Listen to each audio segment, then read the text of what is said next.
পলাশীপাড়া মা সারদা রামকৃষ্ণ আশ্রম, মা সর্বমঙ্গলা মন্দির।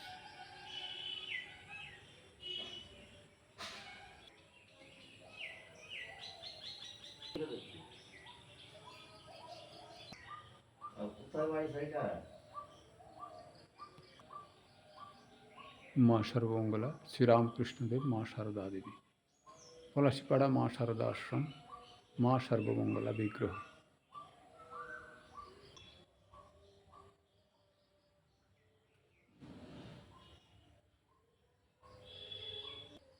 রামকৃষ্ণদেবের জীবনী ছবির মাধ্যমে।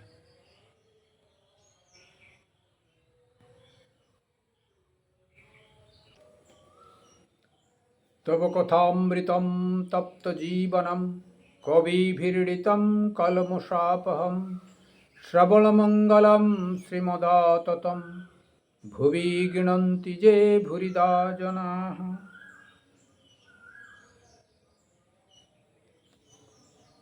আজ আমরা শ্রীরামকৃষ্ণ কথামৃত থেকে একটু পাঠ ও আলোচনা করব।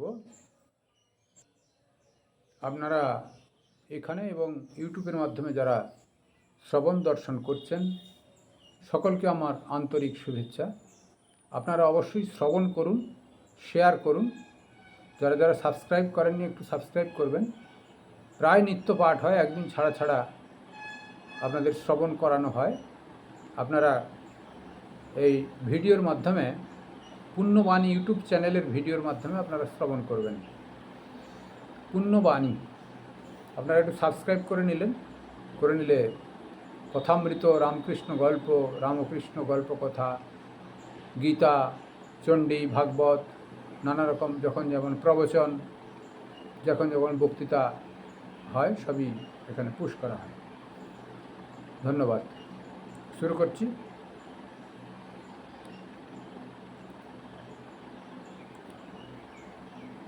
শ্রীরামকৃষ্ণ কথামৃতম 714 নরেন্দ্রপুর সংস্করণ, নরেন্দ্রপুর পকেট সংস্করণটা দ্বিতীয় খণ্ডের 714 পৃষ্ঠা, 1884 মে মাস।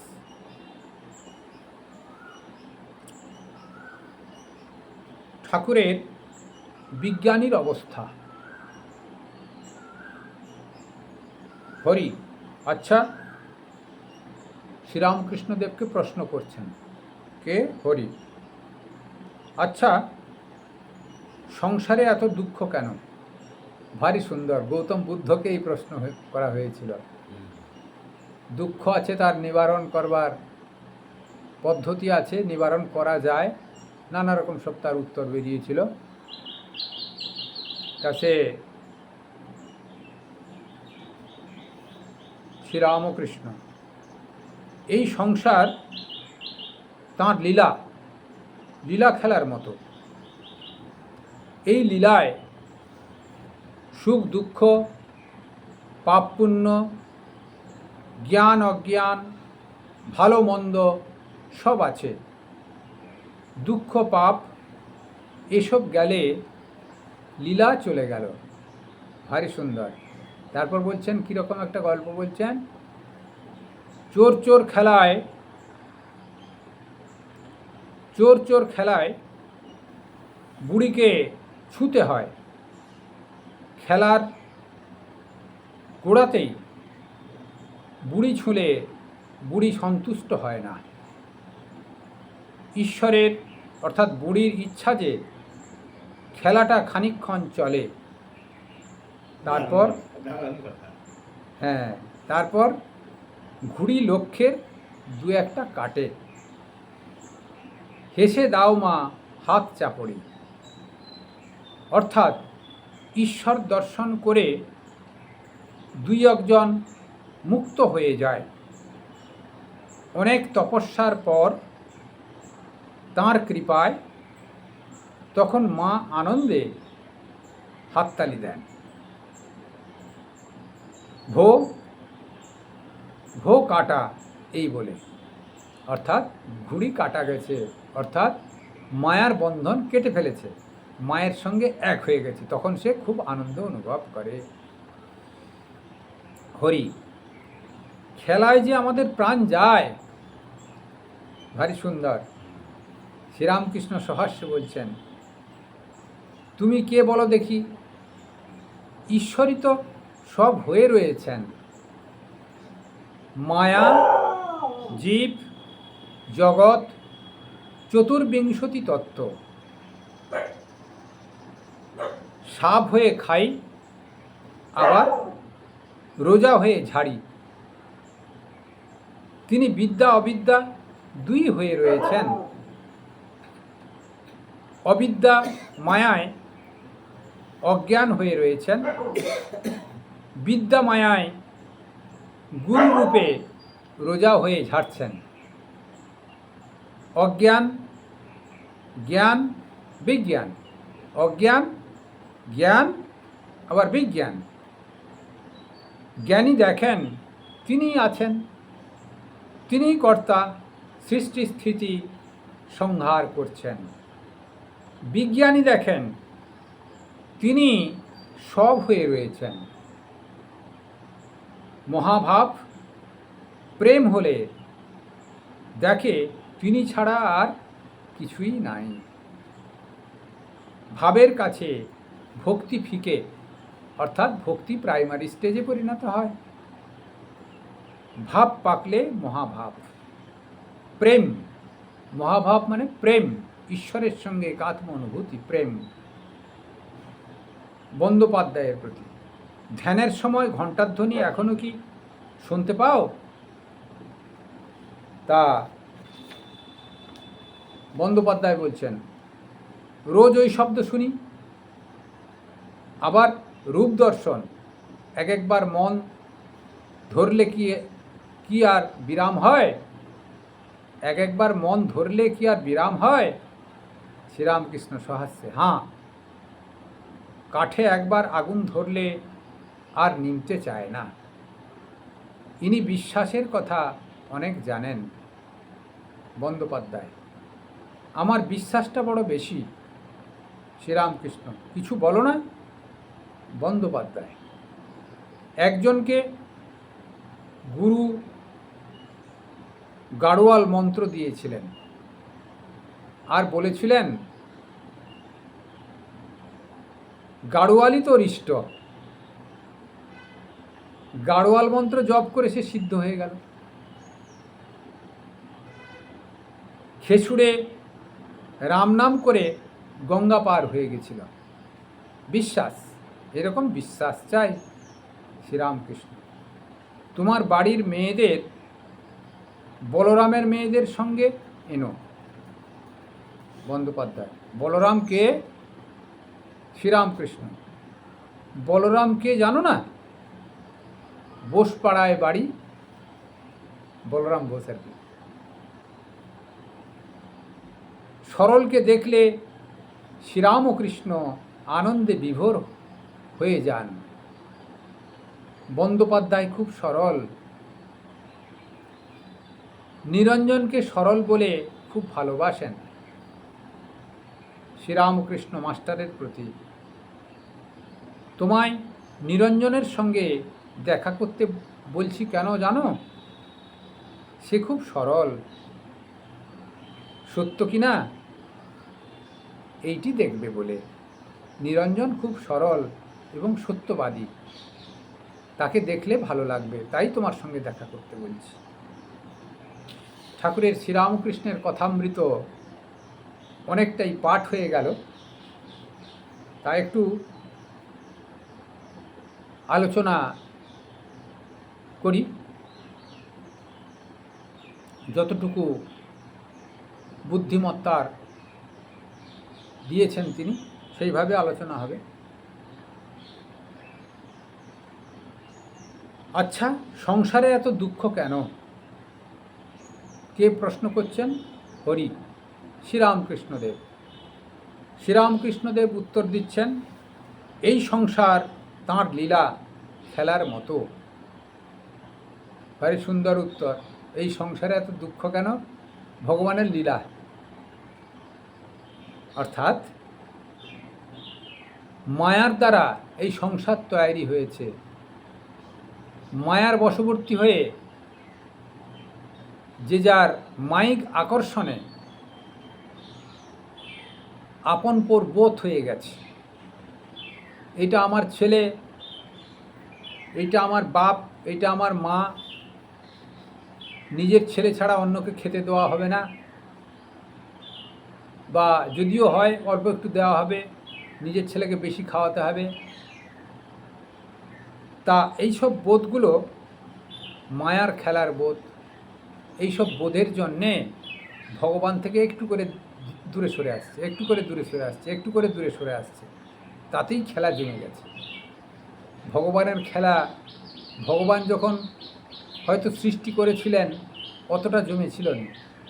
যত মায়ার খেলা বৃদ্ধি হচ্ছে, অর্থাৎ প্রত্যেকটা মানুষ তার মায়াকে আকর্ষণ বোধ অনুভব করছে, দিয়ে পরকে আপন করে নিচ্ছে, আপনকে পর করে দিচ্ছে, অর্থাৎ ঈশ্বরের থেকে দূরে সরে আসছে। যিনি আপন ঈশ্বর সে দূরে চলে যাচ্ছে, যেটি অস্থায়ী, ক্ষণস্থায়ী এবং মর শরীর জন্মগ্রহণ করেছে তাকে বেশি ভালোবাসছে। সেই জন্যে এই লীলাটা জমে যায়। সেই লীলা থেকে মানব কি জীবকুল বেরাতে পারে না, তাই এত দুঃখ কষ্ট তার লীলার জন্য। তাহলে তার লীলাটা তিনি করেছিলেন ঠিকই, কিন্তু আমাদের এই মায়িক আকর্ষণের জন্যে লীলাটার সঙ্গে বেশি জড়িত হয়ে গেছি। তিনি লীলা করছেন, জড়িত তোমাকে বলেনি, জড়িত হতে তোমাকে বলেনি, কিন্তু তুমি বেশি জড়িয়ে ফেলছ। সেই জন্যে তোমার কাছে এত দুঃখ কষ্ট বোধ হচ্ছে। যিনি ঈশ্বরের লীলা জ্ঞান করেন তার কাছে দুঃখ কষ্ট কিছু নাই, একটা সাধুর কাছে অত কষ্ট নাই, তা সাধারণ লোকের কাছে বেশি কষ্ট।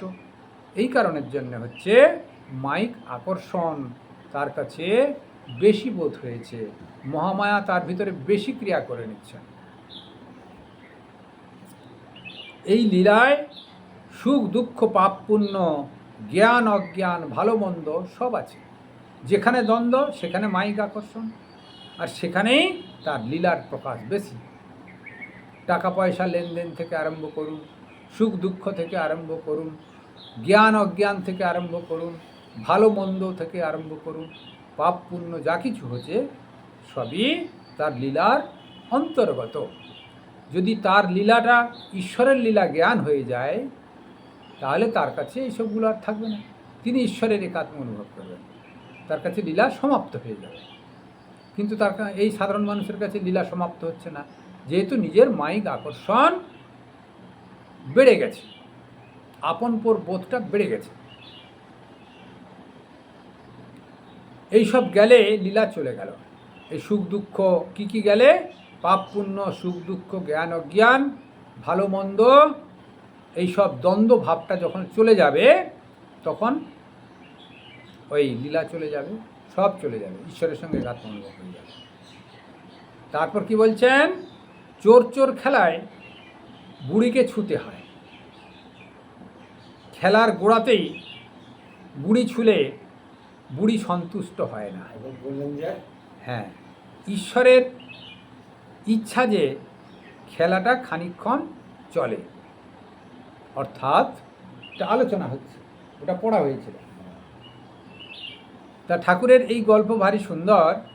কথামৃতের গল্প থেকে আমরা রামকৃষ্ণ গল্প কথাও করি, তা আজকে কিন্তু এটা কথামৃত হচ্ছে, কথামৃতের একটি অংশ বিশেষ। যে চোর খেলায় বুড়িকে ছুঁতে হয়। আমরা ছোটোবেলাতে খেলেছি, লুকোচুরি খেলা, চোর পুলিশ খেলা, চোর খেলা নানা রকম। যিনি হেড থাকেন তাকে স্পর্শ করতে হয়, স্পর্শ করলে খেলা সমাপ্ত হবে, সে বসে গেল। কিন্তু যতক্ষণ না স্পর্শ হচ্ছে, বুড়ি যদি লুকিয়ে থাকে তুমি ফেড আপ হয়ে যাবে, তার দেখা পাবে না, তখন তার খেলাটা চলতে থাকবে। বুড়ি স্পর্শ করলে খেলা শেষ হয়ে গেল। অর্থাৎ ঈশ্বরকে স্পর্শ করলেই সে ঈশ্বরে তন্ময় হয়ে যাবে। সেই জন্যে মহামায়ার মাধ্যম দিয়ে তোমাদের মনগুলোকে সব বহির্মুখ করে দিয়েছে। সেই জন্যে ভালো মন্দ দ্বন্দ্বের উপরে ওই মনগুলো নিযুক্ত হয়ে আছে। ঈশ্বরেতে মন কম যাচ্ছে, তার খেলা সমাপ্ত হয়ে যাবার জন্যে। কিন্তু তার ভিতরে জ্ঞানী যারা আছেন, যারা জ্ঞানের বিজ্ঞানী, যারা জ্ঞানের পার অবস্থায় গেছেন, বিজ্ঞান অবস্থায় চলে গেছেন, তারা সর্বভূতে ঈশ্বর আছেন এটি জ্ঞান হয়ে যায়, তখন তিনি মুক্ত হয়ে যান। তা এখানে কি বলছেন, চোর চোর খেলাতে বুড়িকে ছুঁতে হয়, কিন্তু বুড়িকে ছুঁয়ে ফেললে খেলা শেষ। তাই বুড়ি একটু লুকোচুরি খেলেন, বুড়িকে ছুঁতে দেয় না, খেলাটা শেষ হয়ে যাবে বলে। বোঝা গেল পরিষ্কার? তারপর আবার একটি দৃষ্টান্ত দিচ্ছেন, ঘুড়ি লক্ষ্যের দু একটা কাটে। এই চোর পুলিশ কি চোর চোর খেলার ভিতরে দৌড়াতে দৌড়াতে কেউ না কেউ কখনো কখনো বুড়িকে ছুঁয়ে ফেলে। বুড়িকে ছুঁয়ে ফেললে সেই বুড়ি বসে গেল, যে বুড়িকে ছুঁয়ে দিল সেই তখন লিডার হয়ে গেল। তা অর্থাৎ তিনি ঈশ্বরের সঙ্গে একাত্ম অনুভব করলেন, ঈশ্বরের এক অংশ বিশেষ হয়ে দাঁড়ালেন, অর্থাৎ তার চোর চোর খেলা সমাপ্ত হলো। তো সেটি কতজনের হয়? দু একজন হয়। তখন মা কি করবেন, লক্ষ্যের দু একটা যদি ঘুড়ি কেটে যায়, মা এসে গায়ে হাত চাপিয়ে দেন, অর্থাৎ মা আলিঙ্গন করে নেন যে তুমি আমার দলের লোক, অর্থাৎ আমি তুমি, তুমি আমি, একাকার অনুভব হয়ে যায়, এটা বললেন। অর্থাৎ ঈশ্বর দর্শন করে দুই একজন মুক্ত হয়ে যায় অনেক তপস্যার পর তাঁর কৃপায়।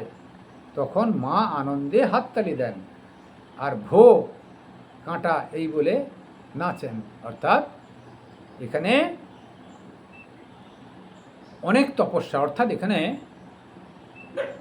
তপ একটা শাস্ত্রের সিদ্ধান্ত। চুপচাপ বসে থাকো একটা তপস্যা, শাস্ত্র অধ্যয়ন একটা তপস্যা, আর হেডমুন্ড করেও পা উপরের দিকে করে সেটাও একটা তপস্যা। তপস্যার ভ্যারাইটিস আছে। না খেয়ে দিয়ে একটু জল খেয়ে উপবাস করা, তাও একটা তপস্যা। কেউ আবার চাকরির জন্যে, বিষয় বাসনার প্রার্থনার জন্যে অনশন করছে, সেও একটা তপস্যা, ঈশ্বরের জন্য নয় কিন্তু তপস্যা। তো তপস্যার ভ্যারাইটিস আছে। কেউ সারাদিনে একটা রুটিন ফলো করে, ভগবানের জন্যেই রুটিন, পয়সা না নিয়ে ভগবানের সেবার জন্য একটা রুটিন করেছে, সেটাও তার কাছে তপস্যা। বা আশ্রম কি সৈন্য বাহিনীর ভিতরে কমান্ডো তাকে একটা নির্দেশ দিয়ে দিয়েছেন এই কাজ, সেটাও তার কর্মের ভিতর দিয়ে একটা তপস্যা, ঠিকভাবে যদি পালন করতে পারে। সেই তপস্যা দেশ স্বাধীনতার জন্য হবে, বা দেশের কল্যাণের জন্য হবে, মনুষ্য সমাজের কল্যাণের জন্য হবে এই সমাজের ভিতরে। আর এটা হচ্ছে আধ্যাত্মিক তপস্যা। তপস্যা দুই। তা সে তপস্যা যদি ঠিক হয় তখন তার কৃপা হয়। যে কোনো তপস্যা, পিউরিটি, পারসিভিয়ারেন্স, পেশেন্স, পবিত্রতা, ধৈর্য, অধ্যবসায়, তিনটা যেন সংযুক্ত থাকে, তাহলে সে কৃতকার্য হবে, নচেৎ কৃতকার্য হবে না। আর কৃতকার্য হওয়ার সঙ্গে সঙ্গে মা তাকে কৃপা করবেন, আর মা কৃপা করার সঙ্গে সঙ্গে মা হাততালি দিবেন এবং নিচের কোলে তুলে নেবেন, এই কথা বলছেন। তারপরে হরি কি বলছে, খেলায় যে আমাদের প্রাণ যায়, শ্রীরামকৃষ্ণ সহাস্যে, তুমি কে বলো দেখি, ঈশ্বরই সব হয়ে রয়েছেন, মায়া, জীব, জগৎ, চতুর্বিংশতি তত্ত্ব। ভারী সুন্দর। তা তুমি কে বলো দেখি, হরিকে জিজ্ঞাসা করছেন। হরি উত্তর দিতে পারছেন না, কিন্তু শ্রীরামকৃষ্ণদেব নিজেই বলে দিচ্ছেন সহাস্যে, তুমি কে বলো দেখি, ঈশ্বরই সব হয়ে রয়েছেন, মায়া, জীব, জগৎ, চতুর্বিংশতি তত্ত্ব, সব তিনি হয়েছেন। সাপ হয়ে খাই, আবার রোজা হয়ে ঝাড়ি। তিনি শত্রুরূপেও জন্মগ্রহণ করেছেন, মিত্ররূপেও জন্মগ্রহণ করেছেন। তিনি রাম অবতার রূপে এসেছেন, আবার রাবণের ভিতরেও আছেন। এখানে তার খেলা চলছে। ধরিত্রী তার মঞ্চ, বড় মঞ্চ ধরিত্রী, সেখানে তার খেলা হবে, পাপ পুণ্যের খেলা, শত্রুর নিধন হবে। মিত্র ঈশ্বরের যিনি ভক্ত তিনি মিত্র হয়ে জন্মগ্রহণ করবেন। ঈশ্বরের যিনি অরি রূপে এই জগতে জন্মগ্রহণ করেছেন তিনি বধ হবেন, এটি স্বাভাবিক। কিন্তু দুজনই ঈশ্বরের সান্নিধ্য পাবেন, দুজনেই ঈশ্বরের সান্নিধ্য পাবেন, কারণ মৃত্যুর ভিতর দিয়ে তাকে ঈশ্বরের কাছে চলে যেতে হচ্ছে, আবার কেউ ভক্তভাবের ভিতর দিয়ে ঈশ্বরের দিকে যাচ্ছে, দুজনেই ঈশ্বরের দিকে যাবেন। শত্রুর ভিতরেও তিনি আত্মারাম রূপে বিদ্যমান, আর মিত্রের ভিতরেও তিনি আত্মারাম রূপে বিদ্যমান, গুরুর ভিতরেও তিনি আত্মারাম রূপে বিদ্যমান, শিষ্যের ভিতরেও তিনি আত্মারাম রূপে বিদ্যমান। সেই জন্যে সন্ন্যাস দেওয়ার আগে তখনকার দিনের গুরুরা দক্ষিণা নিয়ে নিতেন। কি ব্যাপার? সমিত পাণি ক্ষত্রিয় ব্রহ্মনিষ্ঠ গুরু মেবা অভিগচ্ছেদ। আগে মন্ত্র নেওয়ার আগেই দক্ষিণা দিয়ে দিতে হতো, কারণ মন্ত্র নিলে ব্রহ্মজ্ঞানী মহাপুরুষ তো মন্ত্র দেওয়ার সঙ্গে সঙ্গে তাঁরও ব্রহ্মজ্ঞান হয়ে যাচ্ছে। ব্রহ্মজ্ঞান হয়ে গেলে সে দক্ষিণা কে কাকে দেয়? ঈশ্বরই তো সব, দেওয়া নেওয়ার তো কোনো জায়গা নাই।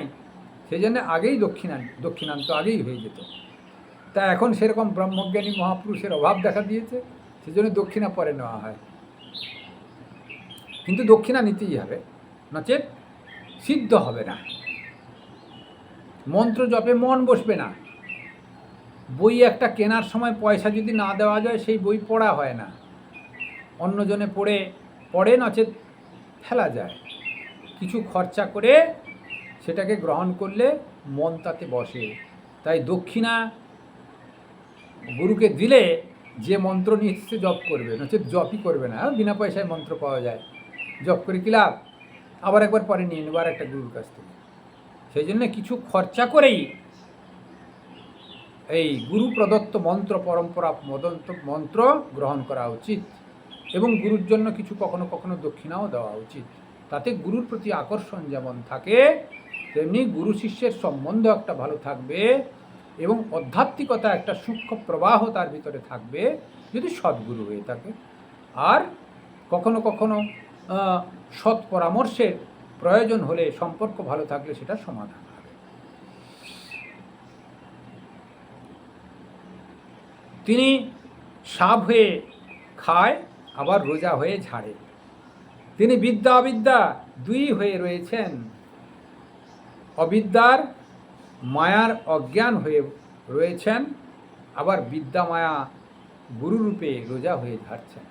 তিনি অবিদ্যারূপে সংসার পরিচালনা করছেন। এটা আমার, এটা আমার, এটা আমার, এই টাকা আমার, তোমার নয়, আমার, সব আমার, সব আমার। আবার তিনি গুরুরূপে তাকে ওই বন্ধন থেকে মুক্ত করবার জন্য মন্ত্র দান করছেন, সাধন ভজন করিয়ে বিষয় বাসনা থেকে ধীরে ধীরে ধীরে ধীরে তার অজান্তেই বিষয় বাসনা থেকে মনকে কনসেন্ট্রেট করতে করতে, বিষয় বাসনাটা যে ঠিক নয় বা এই জগতের ভিতরে কেবল আমার সূক্ষ্ম জগতে সেটা কোনো রেখাপাত করবে না, সূক্ষ্ম জগতে কোনো উপকারে লাগবে না, সেইটি ধীরে ধীরে তার জ্ঞান হয়ে যায়। তখন তাকে জোরপূর্বক টেনে হিঁচড়ে আর ছাড়তে হয় না, সে আপনা আপনি ছেড়ে দেয়। সেই জন্যে সদ্গুরু প্রদত্ত মন্ত্র তার সূক্ষ্মভাবে কাজ করতে থাকে সাধন ভজন করতে। এটি বলছেন, বিদ্যা মায়ার ও গুরুরূপে রোজা হয়ে ঝাড়ছেন। গুরুরূপে তিনি আছেন, আবার মহামায়ার খেলার সঙ্গী হিসেবে মায়ারূপে তিনি আছেন, অজ্ঞান মায়ারূপে। অজ্ঞান, জ্ঞান, বিজ্ঞান, এবার বিজ্ঞান সঙ্গে নিচ্ছেন। অজ্ঞান আর জ্ঞান দুই এই জগতের ভিতরে, যেরকম ঠাকুর বলছেন এক জায়গায়, কোথাও কথামৃতে বলেছেন, অজ্ঞানকে কিভাবে নাশ করা যাবে, যে জ্ঞান রূপ একটি কাঁটা এনে, যেমন রাস্তায় যেতে যেতে একটি কাঁটা ফুটে গেছে, তো কাঁটা ফুটে গেলে কি করা যাবে? সেফটি পিন কাঁটা একটা বার করতে হবে, কারুর কাছ থেকে চেয়ে নিতে হবে, সেটাও কাঁটা দিয়ে সেই রাস্তায় যেতে যেতেই বসে পড়ে ওই সেফটি পিন কাঁটাটা দিয়ে ওই কাঁটাটাকে, যেটা ন্যাচারাল কাঁটা ফুটে গেছিলো, তাকে তুলে বার করে দিতে হবে। যদি ডেটল ফেটল বা অন্য কিছু লাগিয়ে দিতে পারলো ভালো, হ্যাঁ যায় কিছু, তখনকার দিনে মোটামুটি করে বের করে দিয়ে চলতে লাগলো। অর্থাৎ অজ্ঞান কাঁটাকে নাশ করবে কে? জ্ঞান কাঁটা দিয়ে। সেফটি পিন হচ্ছে সেখানে জ্ঞান কাঁটা।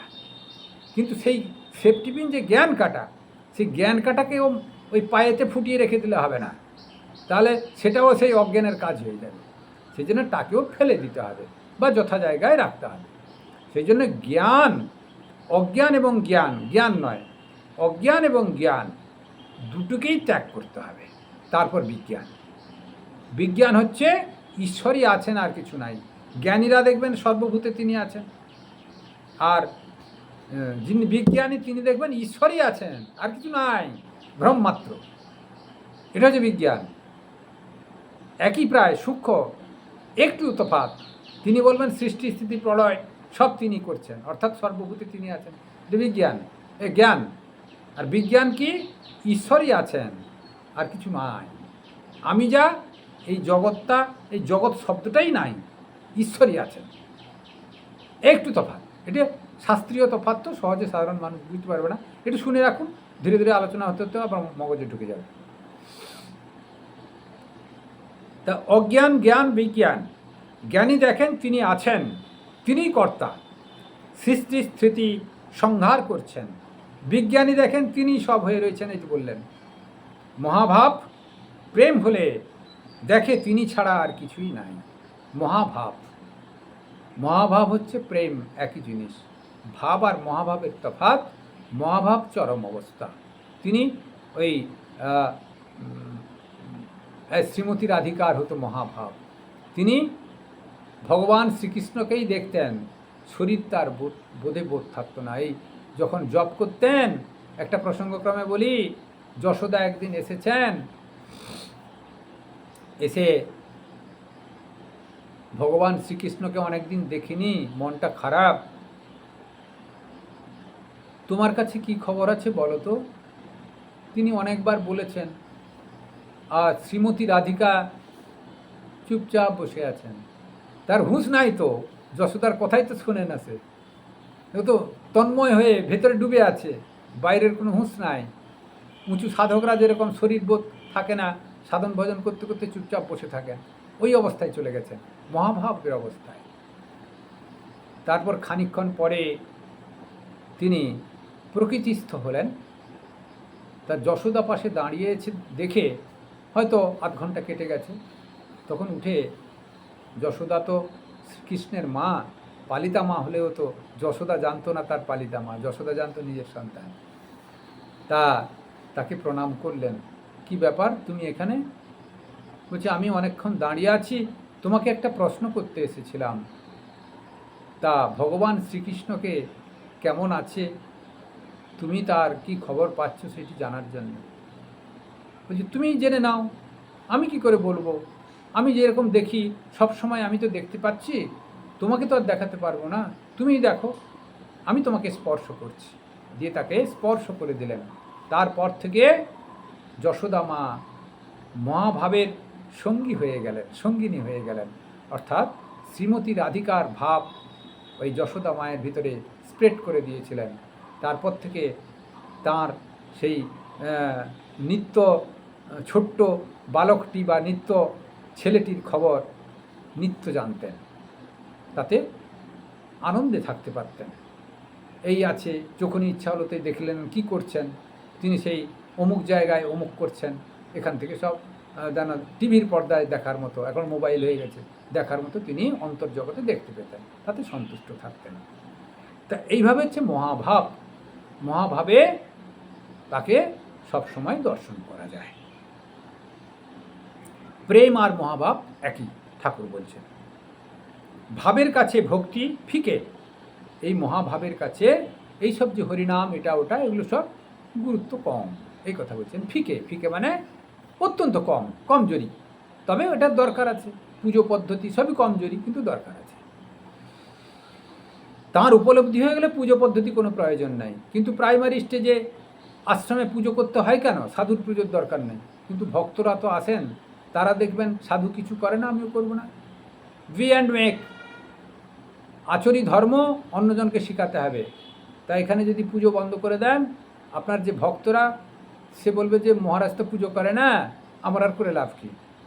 মহারাজের কিছু ক্ষতি হবে না, তাদের ভাবটা উচ্ছৃঙ্খলায় পরিণত হয়ে যাবে, কারণ সেই স্তরে তারা পৌঁছায়নি। সেই জন্যে আশ্রমের পুজোর প্রয়োজন আছে। এই আশ্রমের যারা বসবাস করে তাদের জন্য নয়, অন্যের জন্যে, কিন্তু আচরণ করতে হয়। আমরা আচরণ না করলে তারা মানবে না, এই অর্থে।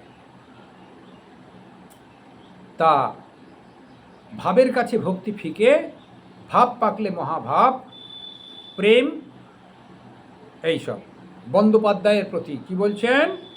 ধ্যানের সময় ঘণ্টা শব্দ এখনো কি শোনো? বন্দ্যোপাধ্যায় খুব সরল ছিলেন। ঠাকুরের কাছে তার আধ্যাত্মিক সরলতা, যেহেতু রতনে রতন চিনে ঠাকুর অবতার পুরুষ, তিনি বুঝতে পেরেছিলেন এর কাছেই বলা একমাত্র সার্থকতা, অন্যের কাছে বললে হাস্যস্কর হবে। তাই ঠাকুরের কাছে সরলভাবে সব বলতেন, আর ঠাকুর খুব আনন্দ করতেন। সেই জন্যে তিনি বলছেন, মাস্টারমশাইকে একদিন উপদেশ দিয়েছেন, তুমি এর সঙ্গে নিরঞ্জনের সঙ্গে মিশবে, আর ওকে বললেন তুমি বলরামের সঙ্গে মিশবে। বলরাম সত্য সরল, কারণ ঠাকুরের যেহেতু পার্ষদ রসদদার, তিনিও সরল এবং এইসব আধ্যাত্মিক জগতের চরম অবস্থায় পৌঁছে গেছেন। তাই বললেন তুমি বলরামের সঙ্গে একটু কথা বলবে। তা আর একে বলছেন, আমাদের মাস্টারমশাইকে বলছেন তুমি নিরঞ্জনের সঙ্গে একটু কথা বলবে। নিরঞ্জন সরল সত্যবাদী, অর্থাৎ ঈশ্বরকোটি মহাপুরুষ। আজকে এই পর্যন্ত থাক, 31 মিনিট হয়েছে। তা আজকে মোটামুটি করে ভালোই আলোচনা হলো। আপনারা সকলে অবশ্যই শ্রবণ করবেন। অনেকটা জ্ঞানের আধার এখান থেকেই বহিঃপ্রকাশ হবে শ্রীরামকৃষ্ণ কথামৃতের এর থেকে। ঠাকুর বিজ্ঞানীর অবস্থা আলোচনা করলেন, ভারী সুন্দর, ভারী সুন্দর, ভারী সুন্দর। সর্বে ভবন্তু সুখিনঃ, সর্বে সন্তু নিরাময়া, সর্বে ভদ্রাণি পশ্যন্তু, মা কশ্চিৎ দুঃখমাং ভবে। সকলে ভালো থাকুন, সকলের মঙ্গল হোক। ওম নিরঞ্জনম নিত্যমনন্তরূপম ভক্তানুকম্পাধিত বিগ্রহম বহি ঈশাবতারং পরমেশমিড্ডম তম রামকৃষ্ণম শিরসা নমামি।